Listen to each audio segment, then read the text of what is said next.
Bonjour à tous, chers amis. Je suis très honoré d'être avec vous aujourd'hui, à l'invitation du Parti de la France et de Thomas Joly, son secrétaire. C'est la première fois pour moi, première occasion pour moi de donner une sorte de vidéoconférence, même si le terme est peut-être un peu exagéré. C'est pas vraiment une conférence, c'est une prise de parole. Et j'ai un certain nombre de choses à vous dire. Je ne prétends pas vous apprendre quelque chose aujourd'hui. Je pense que si vous êtes là, c'est que vous avez conscience de la gravité de la situation.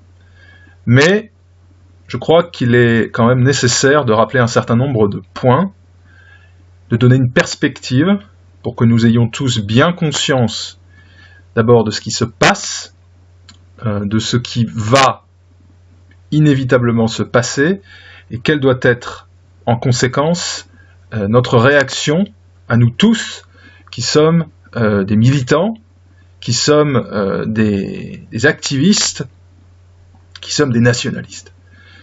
Donc, je vais parler assez librement. J'ai pris la liberté d'avoir à côté de moi certaines notes qui me permettront quand même de garder le fil, de ne pas m'égarer au fil de ma pensée. Et en premier lieu, c'est un petit peu ce qui explique ce format vidéo assez peu commun, qui est la situation de la répression judiciaire en France. Si je ne suis pas avec vous physiquement aujourd'hui, c'est parce que je ne peux pas être sur le territoire français et sur le territoire de l'Union européenne. Pourquoi ? Eh bien parce que l'on me reproche certains écrits, certaines déclarations, et je pense que vous en connaissez un certain nombre, je pense que vous connaissez certaines choses que j'ai pu dire, mais pour ne parler que de la plus récente, puisqu'elle date de quelques semaines, j'ai été condamné par le tribunal de Lorient, dans le département du Morbihan, en Bretagne, à 2 ans de prison ferme, pour avoir publié sur un site que j'anime, qui s'appelle braizatao.com, 2 photographies, qui étaient disponibles dans la presse locale, ces 2 photographies étant des photos représentant des classes d'école d'une ville de ce département, en l'occurrence la ville de Pontivy, une petite ville d'environ 10 000 habitants. Cette ville, comme d'innombrables villes et villages de Bretagne et de France, est frappée d'un grand phénomène inédit dans l'histoire de l'Europe et de l'Occident, qui est celui de la conquête de notre continent, de nos pays, par les masses islamiques. Et aussi du tiers-monde plus généralement. Et sur cette photographie, on pouvait voir la composition ethnique, raciale, qui était en cours de modification dans toutes ces écoles, même dans les villes les plus rurales. Et je n'ai pas fait un commentaire insultant, je n'ai pas appelé à la violence, j'ai simplement fait un constat objectif, disant que, en substance, nous avions là la démonstration photographique, documentée donc, de ce phénomène révolutionnaire qui est notre dépossession à tous, le fait que nous soyons chassés de nos terres et de la terre de nos ancêtres par ces masses. Ce que Renaud Camus, l'écrivain connu, qualifie de grand remplacement. Donc j'ai dit que c'était la démonstration visible de l'islamisation et de l'africanisation fulgurante de cette ville. Donc les 2 termes que j'ai utilisés sont ceux-là. Africanisation, islamisation fulgurante. 2 ans de prison ferme pour 2 photographies et ce commentaire. Donc j'insiste bien, je n'ai pas proféré d'insultes. Et quand bien même, qui devrait aller 2 années en prison parce qu'il aurait proféré des insultes, si c'était même le cas? Qu'est-ce que ça veut dire? Ça veut dire que déjà, si vous avez encore l'illusion de vivre dans une démocratie, je pense que vous ne l'avez pas, une démocratie réellement populaire, et du moins si on prend les responsables qui gouvernent la France actuellement et les pays de l'Union européenne, pour ce qui concerne au moins l'Europe de l'Ouest, nous serions censés vivre dans des paradis de liberté où les personnes pourraient vivre leur vie sans craindre pour leurs convictions politiques, etc. Bon, tout ceci est une farce. Il y a bien longtemps que ce n'est plus le cas, et ça s'aggrave mois après mois. Mon cas est probablement le plus spectaculaire en France aujourd'hui. Il n'y a pas, à ma connaissance, de personnes qui aient été autant condamnées pour des écrits ou des déclarations vidéo que moi, mais d'autres personnes en France sont réprimées de manière tout à fait significative. Vous les connaissez, je pourrais citer Hervé Ryssen, par exemple, mais je pourrais citer de manière plus anecdotique Monsieur Henri de Lesquen, qui n'a pas eu de peine de prison ferme, mais quand même du sursis, et puis on pourrait comme ça en citer beaucoup. Donc, c'est maintenant une règle que, pour tous ceux qui sont considérés comme déviants idéologiquement, au regard du gouvernement, eh bien, la répression soit absolument impitoyable. Dans ces conditions, je réside à l'étranger, d'où je peux continuer mes activités. Certains me font parfois observer qu'il est difficile de prendre la parole avec légitimité depuis l'étranger, puisqu'on ne vit pas sur le territoire dont on s'intéresse aux affaires courantes. Cette observation, d'abord, me paraît assez peu réaliste, puisque, et je ne me compare pas à ces personnes-là, entendez-moi bien, mais dans l'histoire, si vous prenez les activistes, peu importe leur idéologie d'ailleurs, qui se sont mis en avant face à des systèmes qu'ils jugeaient injustes, l'exil est une pratique absolument récurrente. Encore une fois, je ne me compare pas, mais Victor Hugo a passé presque 20 ans en exil, parce qu'il était opposé à Napoléon III. Puis on pourrait en citer toute une série d'autres, dans le genre, par exemple, des révolutionnaires communistes, Lénine a vécu une bonne partie de sa vie en exil. Donc, il faut bien comprendre que quand on est face à un système profondément injuste et qui veut parvenir à ses fins en dépit de l'opposition du peuple, il brisera tous ceux qui essaieront de le critiquer. Donc c'est quelque chose d'absolument normal, mais cela reste quand même quelque chose d'absolument inique. Alors, deuxième point, sur ce volet de la répression contre les nationalistes, contre les patriotes, et croyez-moi bien que cela concerne toutes les sensibilités, hein. Ce sont les orientations générales qui posent problème. Ce n'est pas l'affiliation à un parti plus qu'à un autre. Et je vais revenir sur cette idéologie plus tard. Cette tendance s'affirme absolument partout en Europe de l'Ouest. J'ai plusieurs cas concrets à vous citer, très récents. Alors j'aurais pu citer celui aussi de Thomas Joly, qui a été traîné en justice de manière inique par ces tribunaux rouges. N'est-ce pas? J'aurais pu le faire, mais vous êtes au courant. Et il y a encore d'autres affaires en cours. Mais je vais vous citer des cas absolument intéressants, puisque ce sont des gens qui ne sont pas d'Europe, en tout cas pour certains. D'abord, une Canadienne qui s'appelle Lauren Southern, qui est une femme qui produit des reportages sur YouTube et qui a aussi une présence sur Twitter, sur les réseaux sociaux. Alors cette femme-là, c'est une assez jeune femme, revenait d'un voyage en Afrique du Sud où elle a couvert ce qui nous attend, à savoir la destruction des Blancs dans ce pays par l'idéologie antiraciste portée par des masses racialement hostiles. C'est-à-dire que si vous avez encore en tête l'idée, je ne crois pas, mais si vous avez encore en tête l'idée que le blanc opprimerait la planète entière, c'est une fiction. Ceux qui témoignent constamment d'une haine instinctive et irrépressible vis-à-vis des blancs, ce sont toutes ces masses qui se jettent sur nous et qui, dans leur propre pays, persécutent non seulement d'ailleurs leurs propres congénères, mais quand il y a quelques blancs qui restent encore là-bas, les persécutent avec une brutalité inouïe.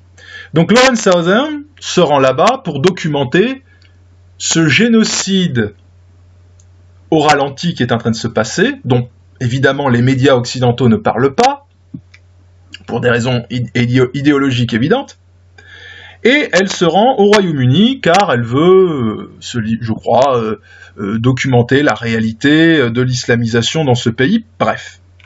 Elle arrive à Calais, une ville qui est devenue très symbolique en France, puisqu'elle résume bien les problèmes dont j'ai parlé, les problèmes d'invasion migratoire, et elle est arrêtée immédiatement, à la douane. Donc nous sommes bien sur le territoire français, à Calais, elle est arrêtée par les policiers français et les policiers britanniques.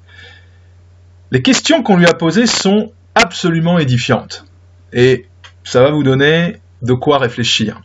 Ça va vous faire un petit peu mesurer la nature du système que nous affrontons. On lui a posé 2 ou 3 questions, entre autres. Premièrement, êtes-vous chrétienne ? Êtes-vous chrétienne ? Deuxièmement, est-ce que vous soutenez le principe de rouler avec des véhicules sur des musulmans ? Et encore quelques questions d'ordre purement sécuritaire, vous voulez aller où irez-vous après, etc. Bref, interdit de territoire. Interdit de territoire. Donc ça vous dit déjà quelque chose. C'est-à-dire que dans une Europe, une Union européenne, qui voit ses populations frappées par des égorgeurs islamistes, qui utilisent des véhicules pour rouler sur des enfants européens, comme à Nice, comme à Berlin. Le souci des autorités est de savoir si des chrétiens vont prendre leur véhicule pour rouler sur des musulmans. Une inversion complète de la réalité. Pourquoi ? Pour protéger, précisément, leurs petits protégés. Bien. Le caractère surréaliste de cet entretien avec les douanes vous donne vraiment une idée déjà de ce qu'on affronte. Deuxième cas, tout à fait récent, juste quelques jours avant. Donc ça c'était au mois de mars. Hein. C'est Brittany Pettibone, qui est une citoyenne américaine. Cette citoyenne américaine était en Autriche, où elle couvrait, je crois, les activités des identitaires. Vous connaissez ce groupe, les identitaires, chacun pensera ce qu'il veut de cette organisation. C'est une organisation qui est présente dans plusieurs pays européens. Et l'idée de Brittany Pettibone, qui est une très belle jeune femme d'ailleurs, était de rencontrer l'activiste britannique Tommy Robinson, si vous le connaissez peut-être, l'ancien fondateur de l'EDL, l'English Defence League, qui est un militant que, ma foi, j'estime courageux physiquement, courageux personnellement, qui dénonce l'islamisation de son pays. Alors, certaines personnes auront peut-être des réserves à son égard, eu égard à ses convictions, il n'est peut-être pas assez dur, peu importe. L'idée est que cette jeune femme voulait simplement interroger Tommy Robinson, qui est quelqu'un qui est libre actuellement, n'est-ce pas ? Il n'est pas en prison, il n'est pas en instance d'être jeté en prison, c'est un homme libre, et, me semble-t-il, un journaliste devrait pouvoir se rendre dans un pays comme l'Angleterre pour interroger une personne sur la situation politique. Cette femme arrive à l'aéroport, elle est immédiatement interpellée. Son passeport sonne. Elle passe à la douane, le douanier passe son passeport dans la machine, vous l'avez déjà tous fait si vous avez pris l'avion, tout s'allume. Elle est immédiatement arrêtée, placée en détention pendant 3 jours. Là encore, on l'interroge, pourquoi venez-vous au Royaume-Uni ? Elle dit, il nous semble, d'après les informations que nous avons, que vous voulez rencontrer Tommy Robinson. Elle dit, oui, effectivement, je suis journaliste, j'aimerais l'interroger. C'est impossible. C'est un agitateur d'extrême droite qui alimente la haine raciale, et nous n'allons pas laisser des gens venir de l'étranger semer la haine raciale, au Royaume-Uni. Nous vous interdisons le territoire. Après 3 jours de détention illégale, elle est déportée. Elle retournera par la suite en Autriche, où elle rencontrera Tommy Robinson, qui lui-même revenait d'un reportage sur les élections italiennes à Rome. Donc ils ont pu s'entretenir en Autriche, mais vous avez vu, là, que le Royaume-Uni, le seul Royaume-Uni, est dans une logique de fermeture des frontières pour des activistes jugés racistes, comprenez, des patriotes. Et c'est vrai pour des Canadiens, c'est vrai pour des Américains, donc des gens qui ne sont même pas des nuisibles du point de vue du gouvernement européen. D'accord ? Ce sont simplement des journalistes nord-américains qui viennent documenter la situation. Le gouvernement britannique ne veut pas que la situation soit documentée. D'accord. Bon. Et là, maintenant, je vais passer à deux autres personnes, et ça, c'est, encore une fois, moins d'une semaine, toujours au Royaume-Uni, deux leaders du groupe qui s'appelle Britain First, donc la Grande-Bretagne d'abord. Je n'ai plus leur nom en tête, faudrait que je... C'est dommage, je ne les ai plus, vous pouvez vous renseigner, les deux leaders de ce groupe. Donc c'est une femme et un homme qui, alors là accrochez-vous bien, c'est pas mal non plus, ont été condamnés respectivement à 4 mois de prison et à 9 mois de prison pour avoir dit, je cite, que les musulmans sont des pédophiles. Où ça, devant un tribunal où étaient jugés des musulmans coupables d'actes pédophiles. Bon. Alors, si vous avez lu le Coran très brièvement, vous saurez que Mahomet, le fondateur de cette secte, est lui-même un pédophile reconnu. D'accord ? Bon, il a épousé une enfant de 9 ans, c'est parfaitement documenté, et je vous invite à le vérifier si vous ne le croyez pas. Donc, vous ne pouvez même plus dire que les suiveurs de Mahomet, pédophiles objectifs, sont eux-mêmes des pédophiles. À tout le moins, si l'on en croit leur admiration pour un pédophile. Bon. Et de toute façon, quand bien même ce serait caricatural, outrancier, par définition, la liberté d'expression suppose de laisser les gens exprimer, même de manière outrancière, leurs opinions. La polémique suppose l'outrance, parfois. Bref. Au Royaume-Uni, hors de question. Donc ces deux personnes ont été jetées en prison. Une fois que j'ai dit ça, la police a tenu à diffuser leurs photos en prison. Pourquoi ? Parce que les crimes qui leur étaient reprochés, donc d'avoir dit que les musulmans étaient des pédophiles, étaient, je cite, horribles. Dixit, le responsable de la police du Kent.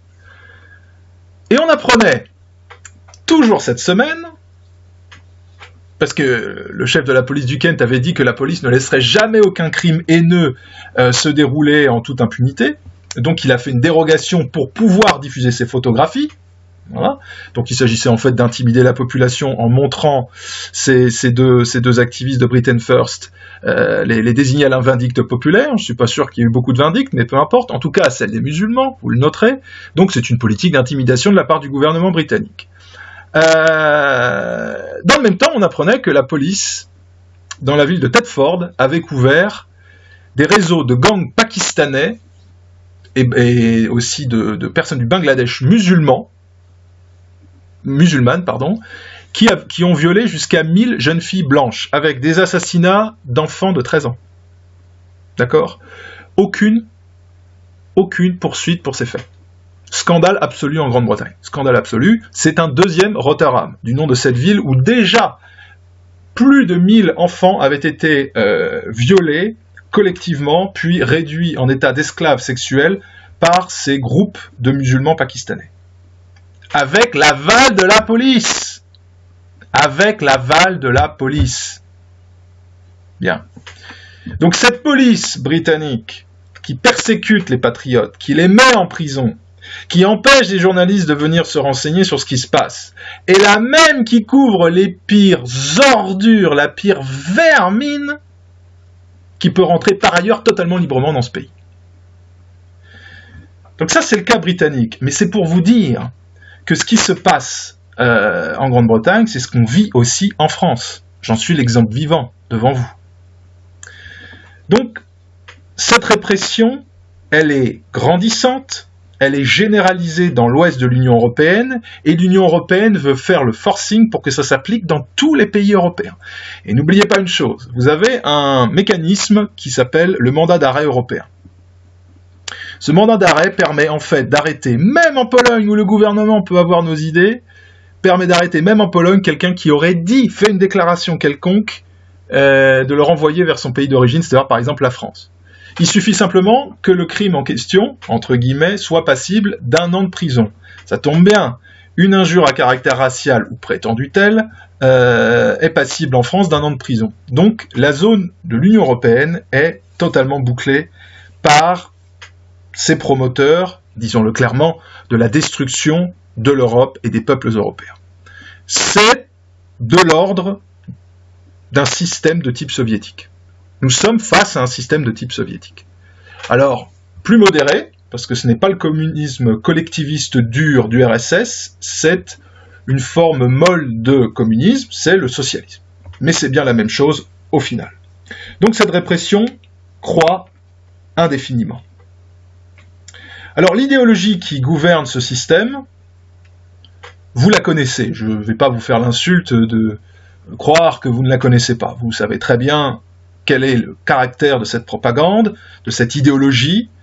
Il s'agit de ce que moi j'aime qualifier de communisme racial. C'est l'idée que l'on va créer une société parfaite, un paradis sur terre, qui aura abattu toutes les différences culturelles, ethniques, raciales, religieuses, et surtout celles de l'Europe. L'Europe, les peuples européens, vous, êtes considérés par défaut, a priori, par le système politique dominant, l'Union européenne, le gouvernement français, tous les gouvernements d'Europe de l'Ouest, leurs tribunaux, leur police, comme des coupables. Pourquoi ? Car vous êtes blancs.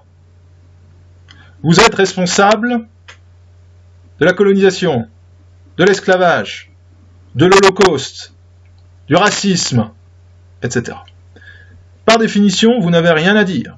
Donc cette idéologie-là, qui se prétend antiraciste, est une idéologie profondément anti-blanche. L'idée étant de détruire la race blanche pour créer cette société parfaite, idyllique. Alors évidemment, le paradoxe de cette idéologie, de cette utopie qui se prétend post-raciale, qui est en fait un ressucé de lutte des classes, simplement c'est la lutte des races. Vous savez, la dictature du prolétariat, abattons les classes sociales et nous parviendrons à cette fabuleuse unité prolétarienne qui fera de la Terre un paradis. On a vu ce que ça a donné. C'est la même chose. Il s'agit de se débarrasser des races exploiteuses, la race blanche. Et une fois qu'on se sera débarrassé de la race exploiteuse, ce sera le paradis sur Terre.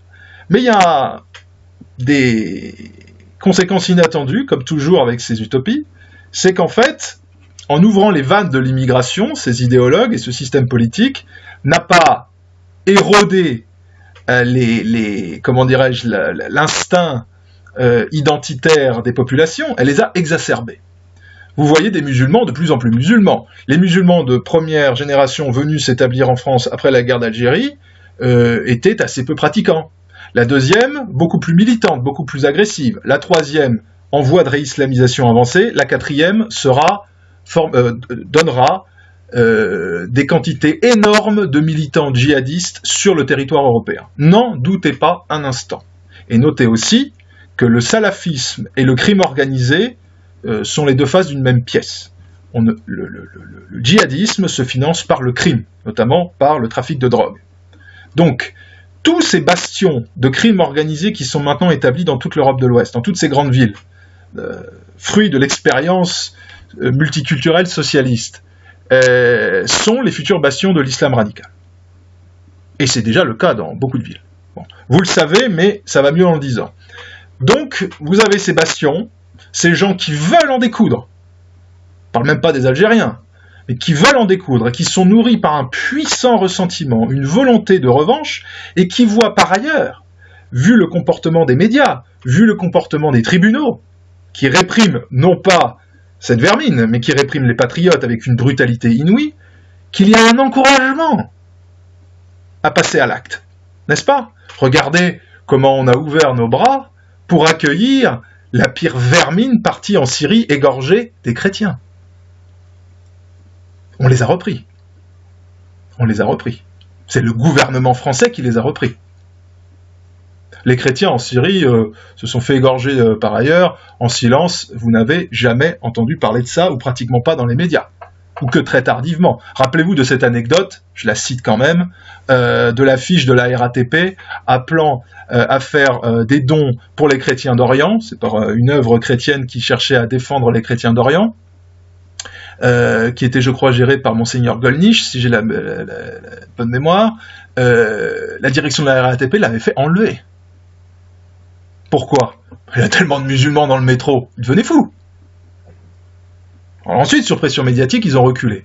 Mais déjà, dans les élites dirigeantes françaises, rongées par la maçonnerie laïcarde, rongées par l'extrême gauche, rongées par le communisme sénile, rongées aussi par tout simplement ce phénomène évident et nourri partout de haine de soi du monde européen et des Européens, eh bien, toute manifestation, j'allais dire, saine de résistance est criminalisée. Donc vous ne pouvez pas aider des chrétiens en Orient, par contre, il faut reprendre des djihadistes chez vous. Voilà, c'est tout s'inverse. C'est complètement fou, mais c'est la réalité.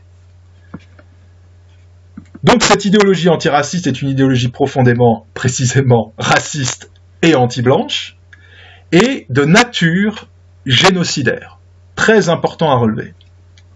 Ce ne sont pas simplement des déclarations.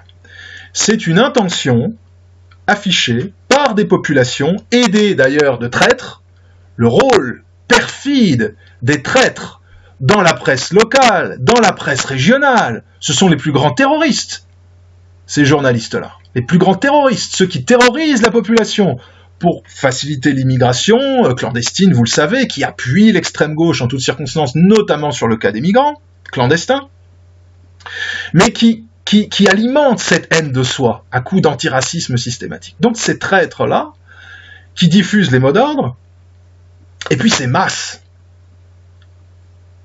Vous avez des agitatrices comme Ouria Boutelja, l'Algérienne Ouria Boutelja, qui veut dire, dans le programme est clair, je veux dire. Le programme est clair. Ces gens-là, plus ils acquerront de pouvoir en France, notamment avec l'appui de l'argent du Golfe, l'appui diplomatique de leur pays d'origine, plus ils prendront du pouvoir dans l'appareil d'État français ou dans des organisations para-étatiques, qui peuvent être des fondations ou autres, plus les discours appelant au génocide des Français de souche et des Blancs en général se précisera.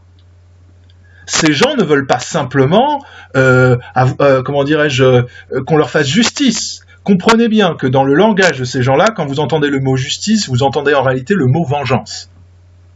D'accord ? Et c'est sur vos enfants qu'il va se venger. Donc, ayez bien ça à l'esprit. Donc, cette idéologie, je l'ai bien définie très rapidement, on pourrait en dire beaucoup plus, mais enfin, c'est très clair.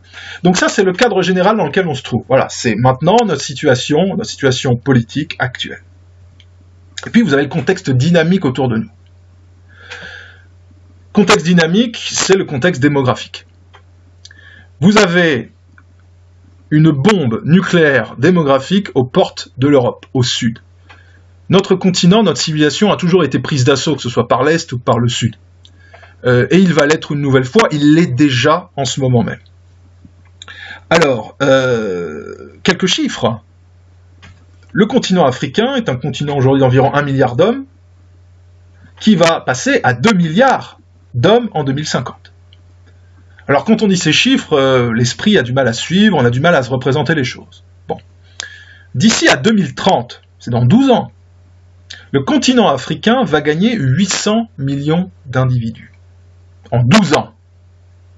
Ce sont des données que vous pouvez trouver sur Internet, des données démographiques tout à fait officielles, l'ONU, la Banque mondiale, etc. Vous avez tout ça, c'est sur Internet, ce sont des sources les plus officielles. C'est pas le fruit de blogueurs d'extrême droite, n'est-ce pas ? C'est vraiment quelque chose que vous pouvez trouver. Donc la dynamique est claire. Vous avez des pays comme le Nigeria qui sont des bombes, tout simplement, des bombes à retardement, déjà travaillées par des groupes djihadistes, Boko Haram, entre autres. Et ces populations-là, ces Nigérians, ces Maliens, ces Centrafricains, ces Soudanais, etc., se déplacent de plus en plus vers le nord. L'Algérie va passer, d'ici à 2050, à 60 millions d'habitants. Ils sont 40 millions aujourd'hui. Ils sont à 40 millions d'habitants aujourd'hui, avec une moyenne d'âge extrêmement basse, énormément de jeunes, sans espoir d'élévation sociale quelconque chez eux, avec comment dirais-je, un pouvoir issu du FLN complètement sénile, en voie de destruction avancée, et quand ça va exploser sous le poids démographique et comment dirais-je, la baisse des coûts aussi du pétrole et du gaz, donc de la manne pétrolière et gazifère, cet État va s'effondrer. Et vous aurez là une déflagration absolument énorme, qui concerne la France au premier chef, pour des raisons historiques que vous connaissez, avec déjà entre 5 et 7 millions d'Algériens établis sur le territoire français, ou avec des liens avec le territoire français via des Algériens qui sont déjà établis, donc des familles élargies. Et ça continue de plus en plus, parce que le gouvernement de collaboration qui est au pouvoir, le gouvernement d'occupation aujourd'hui au pouvoir en France, délivre dixit l'ambassadeur de France en Algérie, au minimum 415 000 visas par an. 415 000 visas par an pour la seule Algérie. Et on ne parle pas de migrants clandestins qui passent par l'Italie ou qui viennent de Grèce. C'est encore autre chose. Ça ne compte pas, évidemment, le Maroc, ni la Tunisie, ni l'Afrique noire, ni le reste du monde. Donc c'est un tsunami absolu qui ne fait que commencer, et ce contexte dynamique apocalyptique est à nos portes, avec chez nous des gens qui se déchaînent pour ouvrir les frontières. Les magistrats rouges, l'immense masse des journalistes rouges, les décisionnaires politiques sont complètement séniles, on ne sait même plus où ils sont complètement perdus, ce pauvre régime parlementaire est complètement égaré, il ne peut pas générer la force de réaction nécessaire, on le voit. Alors, vous avez ce pauvre Macron, le pauvre Macron, qui met des rustines ici ou là, il dit je vais stopper l'immigration en Palestine, combien va-t-il seulement en expulser? Une goutte d'eau dans l'océan. Vous voyez ces navires, parce que nous avons une véritable entreprise de transfert de clandestins depuis le nord de l'Afrique vers l'Europe. Il n'y a pas de naufrage avec l'intervention de secours, etc. C'est faux. Prenez les cartes qui sont à la disposition, et là encore publiques, vous découvrez que tous les naufrages ont lieu à quelques kilomètres des côtes libyennes.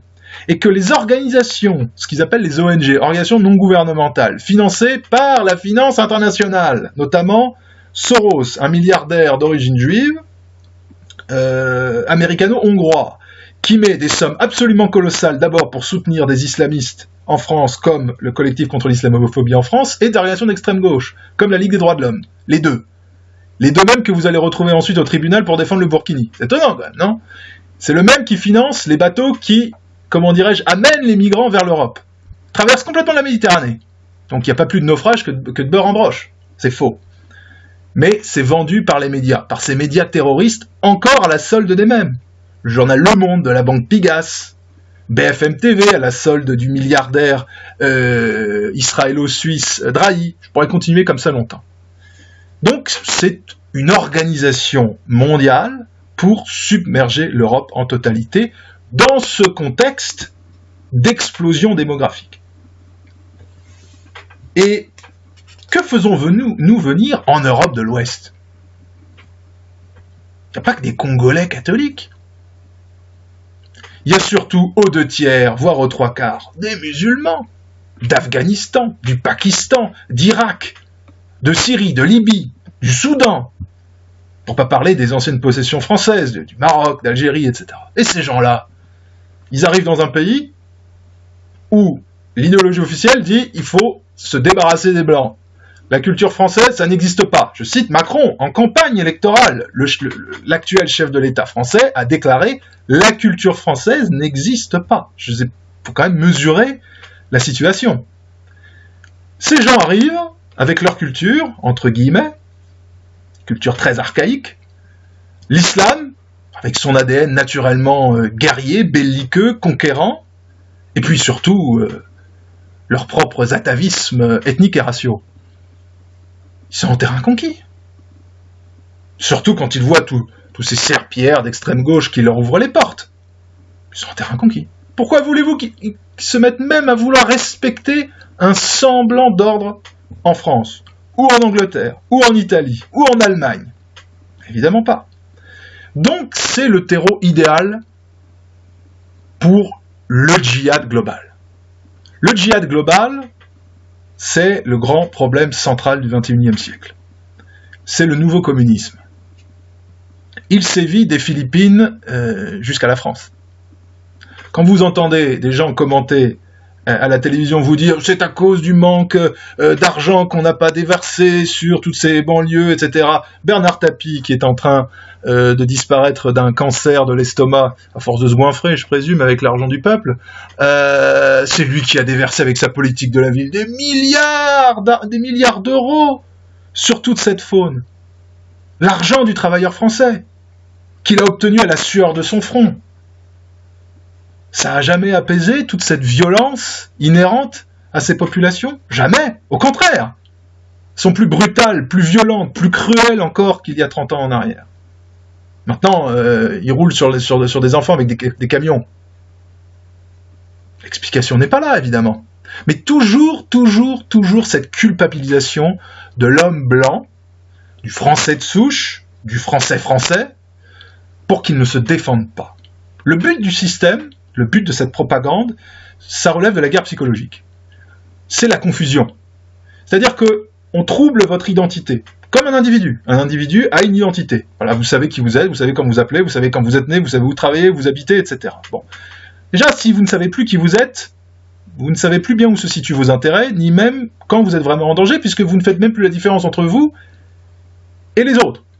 Et encore moins avec une menace, dont on vous dit qu'elle n'est pas menaçante. Donc l'islam, circuler, il n'y a rien à voir, quel islam, moi je n'en vois pas. Bon, ça peut continuer comme ça longtemps. Ils voient ce système que les populations commencent quand même à se réveiller, sous les assauts quand même de cet islam conquérant. Et alors, ils essayent évidemment de botter en touche. Parce que si on pose la question de l'inventaire de toute cette politique cataclysmique de l'immigration de masse, de cette colonisation de peuplement, en fait, islamique, eh ben, le peuple va demander des responsabilités. Des coupables. Qui a pris les décisions? Dans quel ministère? À quelle époque? Comme vous le savez, dans les années 80, c'était très à la mode de faire des procès 40 ans après des choses qui s'étaient passées pendant la guerre. C'était très à la mode. Bernard-Henri Lévy en a fait la promotion. Tout le monde en a fait la promotion. Hein, enfin, tout le monde. Dans certains milieux. N'est-ce pas? Vous savez, l'histoire c'est long. Hein, les choses peuvent se reproduire, mais dans une autre direction. Quand on organise l'invasion d'un pays, ça s'appelle de la haute trahison. Donc il y a des gens qui ont mis cette politique en place. Donc ce grand djihad, qui se déroule absolument partout, qui n'en est qu'à ses débuts, qui peut tuer en Floride, qui peut tuer à New York, qui peut tuer à Manchester lors de concerts, qui peut tuer à Berlin sur le marché de Noël, qui peut tuer au Bataclan, où le gouvernement français a refusé de faire intervenir l'armée pendant la tuerie de masse perpétrée par ces militants musulmans. L'armée n'a pas bougé, elle a reçu l'ordre de la préfecture de police de ne pas intervenir. Donc vous avez eu des soldats français qui sont restés devant le Bataclan avec leurs fusils automatiques, leurs fusils d'assaut, pendant que des Français se faisaient égorger. C'est ce gouvernement-là qui dirige la France aujourd'hui. Et qui nous explique que nous sommes les criminels. Ce djihad va continuer. Ce djihad va continuer, ça ne fait pas l'ombre d'un doute. Alors, j'ai parlé d'une résistance évidente qui se situe en Europe de l'Est. Vous avez Viktor Orban, le Premier ministre de Hongrie, qui organise une résistance déterminée à l'action de... Excusez-moi, vous me pardonnerez, de ces financiers internationaux qui organisent littéralement la colonisation de l'Europe. Alors ça ne plaît pas. Ça ne plaît pas parce que, évidemment, c'est un très mauvais signal pour les populations d'Europe de l'Ouest qui, comme nous, comprennent ce qui se joue. Parce que Orban a démontré, c'est pour ça qu'ils sont... Laurent Fabius avait été monté au créneau, rappelez-vous, il était ministre des Affaires étrangères sous Hollande, quand Orban a construit son mur durant l'année 2015-2016, lors de la catastrophe migratoire, pilotée par Angela Merkel et Soros. Il a démontré par A plus B que c'était faisable. Que la volonté politique permettait de stopper instantanément, en quelques semaines, l'invasion. En quelques semaines. Et quand il l'a fait, Laurent Fabius était scandalisé, comment ose-t-il fermer ses frontières, etc. Bon. Orban avait fait observer la chose suivante. Il a dit, moi je suis tenu, au regard des traités de Schengen, de garantir l'intégrité des frontières extérieures de l'Europe. Effectivement, la Hongrie, avec sa frontière avec les pays du Sud, sa frontière sud, est une frontière extérieure de l'Union européenne. Mais il a dit, moi je remplis ma part du contrat. Il a dit, je m'étonne que l'Union européenne se scandalise que je remplisse ma part du contrat.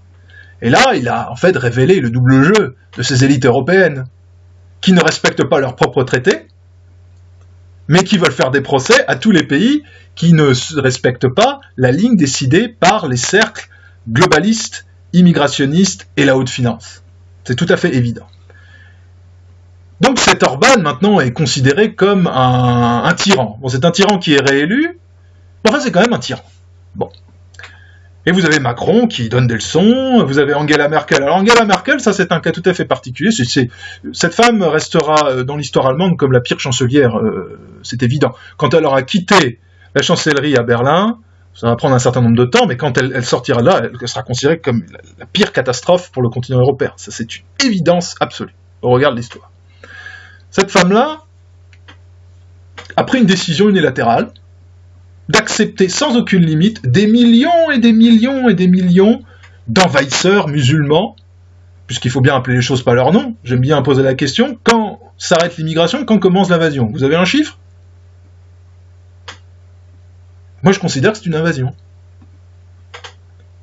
Mais face à cette réalité, avec le jeu d'Erdogan, l'islamiste Erdogan, qui a ouvert grand ses frontières pour permettre ces mouvements de population, il a aussi un plan en tête, Erdogan, en Turquie.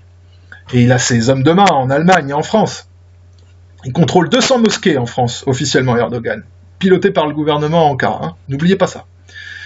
Et donc, Merkel dit, voilà, moi j'accepte sans limite. Au bout de quelques mois, la catastrophe est évidente, et elle avait accepté tout ce beau monde sans jamais demander l'avis ni aux Polonais, ni aux Hongrois, ni à personne. Et ensuite, elle leur dit, ah, maintenant vous allez les prendre chez vous, et on va fixer des quotas. Alors, les Hongrois ont dit, mais attendez, nous on n'a jamais été consultés sur cette histoire. Ah, mais c'est la solidarité européenne. Alors, les Hongrois, ils ont dit non. Le caractère hongrois est très trempé. Et donc, ce Viktor Orban a complètement fait dérailler le train du mondialisme qui est promu par l'Union européenne et qui est promu par Berlin, par Paris, par Londres. Et alors ça, c'était inédit. Et alors, ils se sont acharnés sur lui, ils n'ont pas réussi. Et le problème s'est étendu puisque les Polonais ont rejoint la Hongrie, les Slovaques ont rejoint la Hongrie, les Tchèques ont rejoint la Hongrie, plus récemment, les Autrichiens ont rejoint la Hongrie. Et évidemment, à Bruxelles, c'est la panique. Mais plutôt que de se dire, notre politique d'invasion coordonnée de l'Europe est en train précisément de détruire l'Union européenne, en la fracturant en deux grands pôles au moins, ils accélèrent, fracturant encore plus le continent, au plan politique.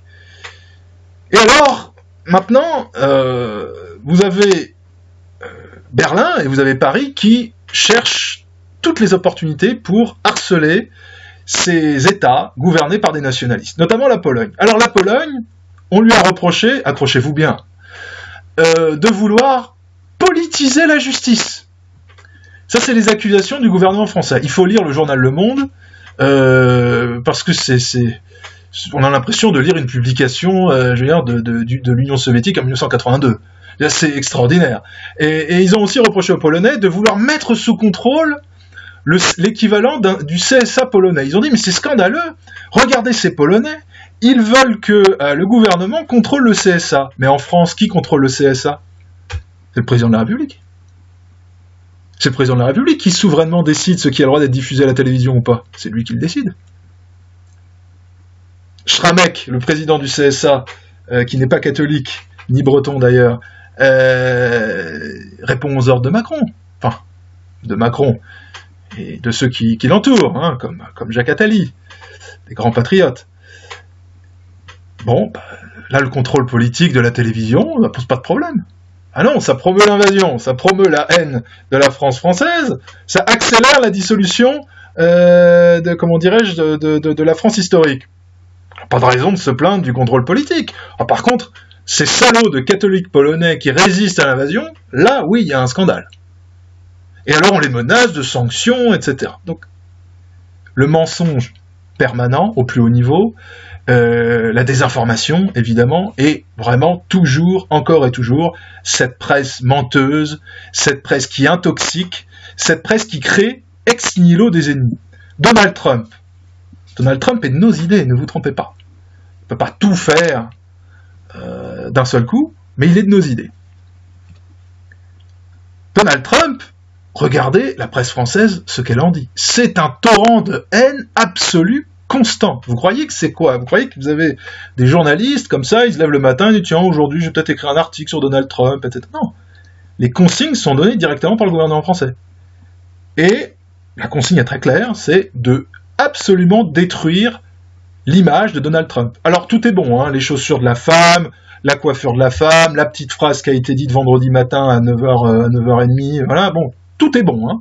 Alors par contre, Macron, un peu moins, hein, je n'ai pas vu tellement enfin, en tout cas, si je compare les deux, je n'ai pas vu de déchaînement de haine équivalent contre l'épouse de l'actuel président français.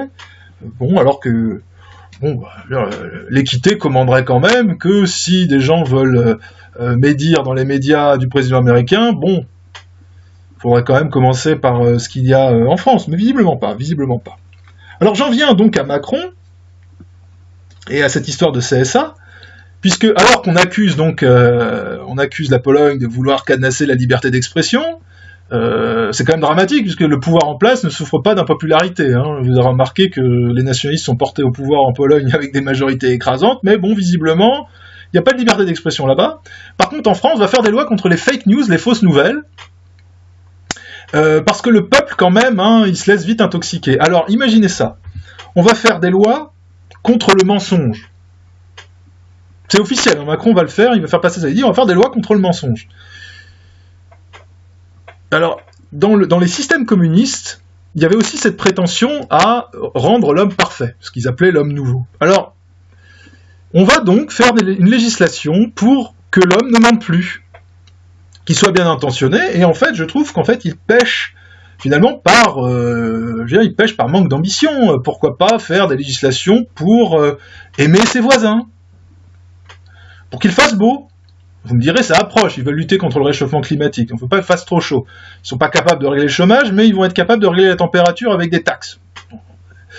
Bon, mais tout est possible avec ces médias. Donc en fait, cette loi sur les fausses nouvelles, ça vise bien évidemment à réprimer les médias alternatifs, les réseaux sociaux, les blogs, les sites internet, qui sont devenus un véritable contre-pouvoir et qui vous permettent à vous de vous exprimer, de faire valoir votre opinion, à informer ou réinformer les Français sur la situation réelle de leur pays.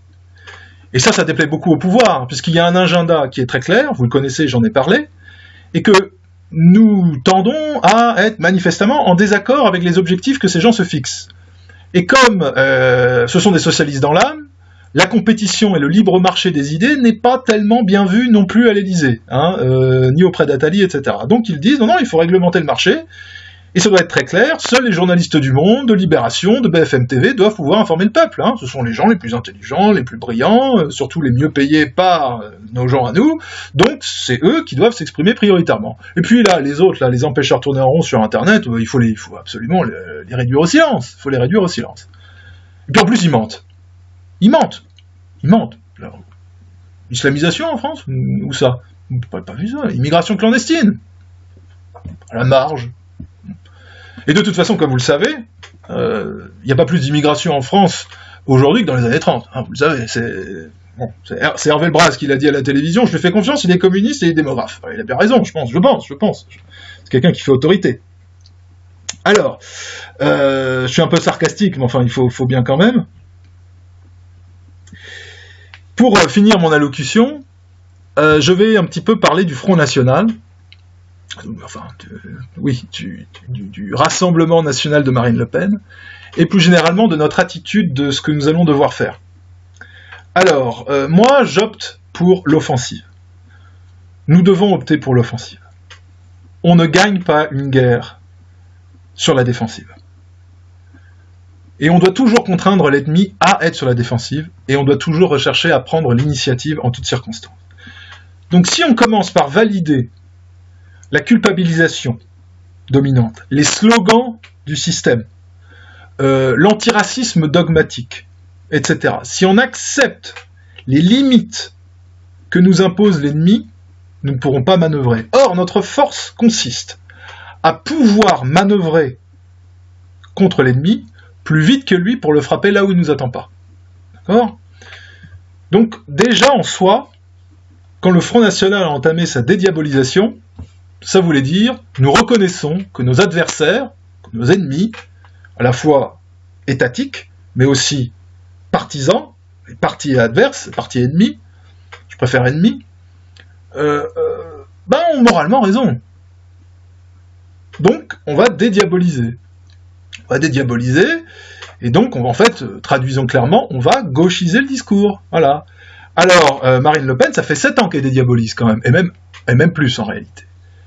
Et maintenant, elle dédiabolise tellement qu'on le week-end dernier, avec ce congrès de Lille, qui a été de l'aveu général particulièrement déprimant pour tous ceux qui ont y assisté, on a vu la reddition totale de ce qui devait être la principale organisation de résistance patriotique française. Un exemple, il y en aurait tellement à nommer, mais un exemple. Marine Le Pen a fait voter l'abandon de la peine de mort. Alors déjà, il faut être clair, je veux dire, demander aux masses leur opinion, c'est bien, il faut refléter les tendances, si vous voulez. Mais le peuple veut aussi, et surtout, des gens qui peuvent fixer un cap. Le peuple veut des chefs et des gens qui s'avancent. Et d'instinct, il reconnaîtra l'idée. D'accord ? Si vous demandez aux gens qui tous les jours ont tellement de soucis, ce qu'ils pensent de tel point politique, ils vont être perdus.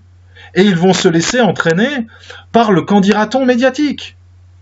Donc nous, c'est là qu'il faut être absolument dur sur nos points doctrinaux. L'abandon de la peine de mort, concrètement, ça veut dire quoi ?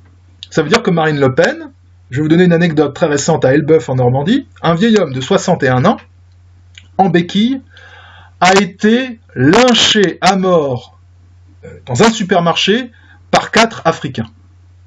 Un vieil homme avec des béquilles. Donc la sauvagerie la plus pure en France, en 2018. Moi, je considère qu'un État nationaliste ferait exécuter ces gens-là. Je ne souffre même pas il n'y a pas de débat à avoir là-dessus.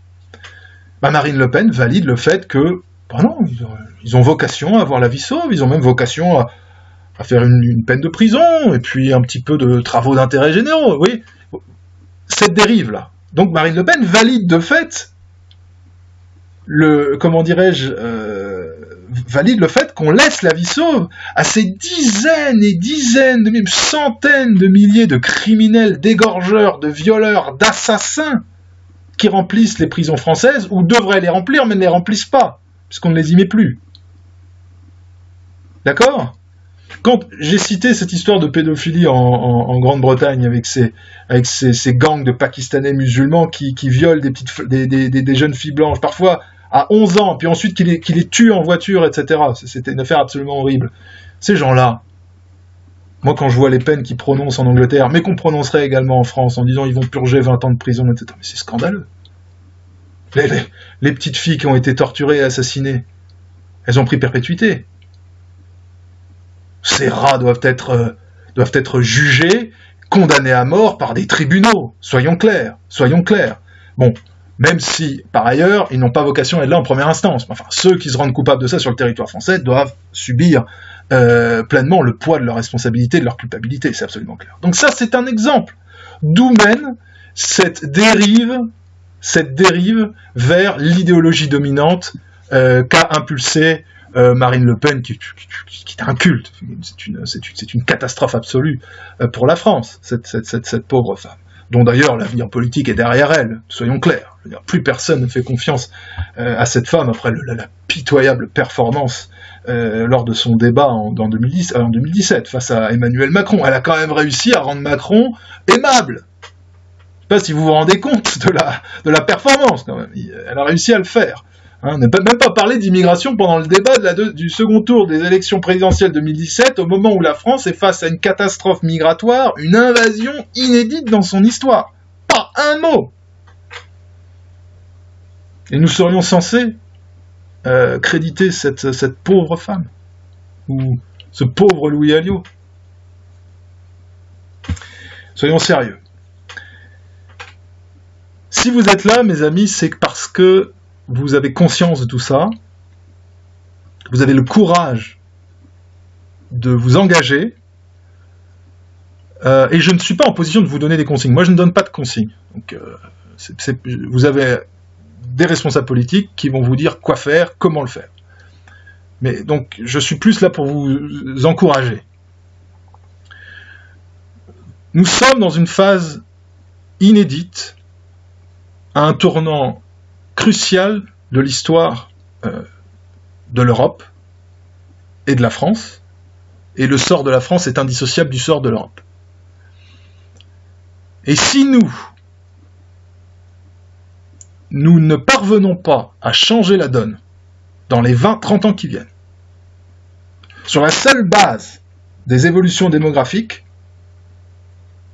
la situation sera intenable en France. Nous serons dans une situation apocalyptique. Apocalyptique. Du fait de la trahison de ceux qui dirigent, des mauvais chefs qui gouvernent la France actuellement. Vous en avez conscience, donc c'est sur vous que tout repose. Ne vous découragez pas en vous disant « nous sommes assez peu nombreux ». C'est pas important. C'est toujours une minorité d'hommes déterminés qui sauvent un pays. Ça a été prouvé, mais tout le temps à travers l'histoire. Et pour sauver la terre de nos ancêtres, pour sauver la Bretagne, la France, l'Europe, pour sauver tout ça, il faut faire des sacrifices. Les soldats français, les poilus de 14, ils ont consenti à des sacrifices extrêmement lourds. On a tous des ancêtres qui ont fait 14-18. Ils ont risqué leur vie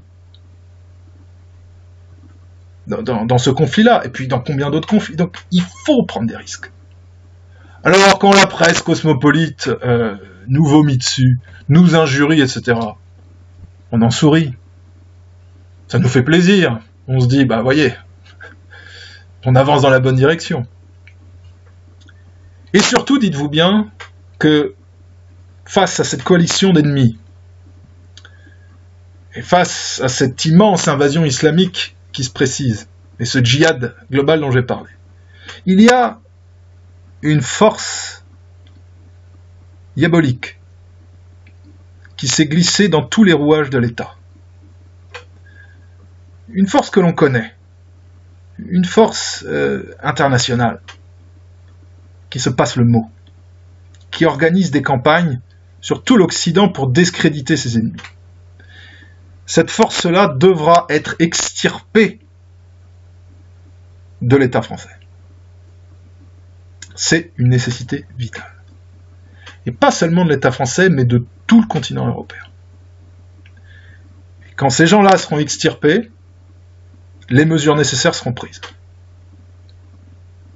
C'est très clair. Donc courage mes amis, je suis très content que vous militiez au Parti de la France. C'est une organisation qui ne lâche rien, c'est une organisation de combat. Il y a d'autres organisations, mais enfin le Parti de la France résiste sans faiblir. Faites confiance à ses chefs et ayez conscience de votre rôle, ayez conscience que tous vos ancêtres, et en plus de vos enfants, vous regardent. Tout repose sur vos épaules. Même dans les endroits les plus reculés où vous vous situez, ça se joue aussi là. C'est une résistance totale, globale, et nous avons plein de camarades partout. Je discute avec plein de gens, nous avons plein de camarades partout, en Pologne, en Ukraine, en Allemagne, aux États-Unis, nous avons plein de camarades. Nous ne sommes pas seuls. Et grâce à l'Internet, nous pouvons maintenant échanger tous ensemble. Moi, je suis constamment connecté avec des gens de partout. On a plein de camarades qui sont avec nous et qui veulent nous voir réussir. et qui nous apporteront de l'aide si ils le peuvent. Et inversement d'ailleurs. Donc courage, je vous salue du fin fond de mon exil, en espérant que quand même il ne dure pas trop longtemps, mais enfin, je ne désarme pas, ne désarmez pas, et salut à la victoire, camarades.